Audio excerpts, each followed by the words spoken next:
Hello বন্ধুরা, সবাই কেমন আছো? তো বন্ধুরা, বিকেলের খাওয়া শেষ, এখন বসেছি আর বিপ্র আর্ট করছে বসে।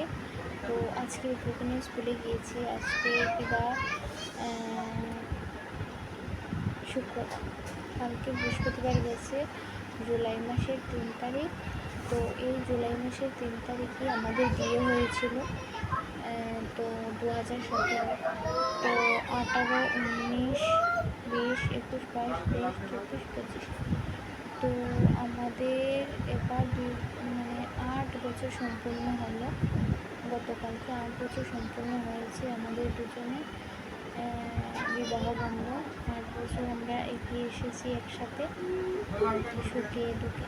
তো এই যে বিবাহ বার্ষিকীটা আমরা কিন্তু সেলিব্রেশন করিনি, একে অন্যকে বলিও নি, জানি কিন্তু বলিনি সেলিব্রেশনের কোনো কারণ হচ্ছে অর্থ তো নেই। সেলিব্রেশন করার জন্য অর্থর প্রয়োজন হয়, সেটা আমাদের কাছে নেই। আর ওই যে চেঁচামেচি আসছে, ওরা এখানে বসে আর্ট করছে, তো এর জন্য তো কিছু করার নেই, আসতে চাই। আর এমনিতেই তোমার বুধবারে বিপ্রর বাবা বাইক আনতে গিয়ে পড়ে, অবস্থা বেশি ভালো না শরীরে।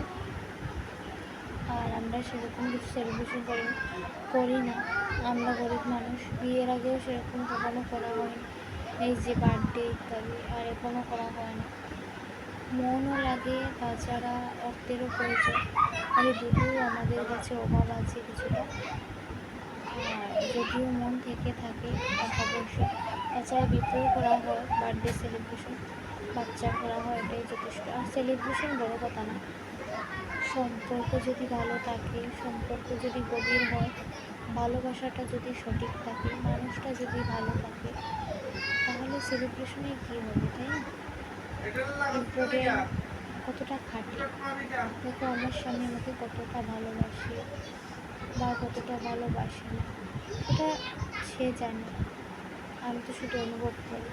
কিন্তু সে আমাকে যতটুকু ভালোবাসে, যাই ভালোবাসে, যে ব্যবহার ওর কাছ থেকে আমি পাই, সেটা যাতে খাঁটি হয়, সেটা যাতে সৎ হয়, এবং যতটুকু সেটা যাতে সত্যি হয়, এটাই আমি চাই। আর ভগবানের কাছে এটা চাই, আমাদের সম্পর্ক এই 8 বছর যেন জন্ম জন্মান্তর করে আমরা একে অপরের হয়ে থাকি।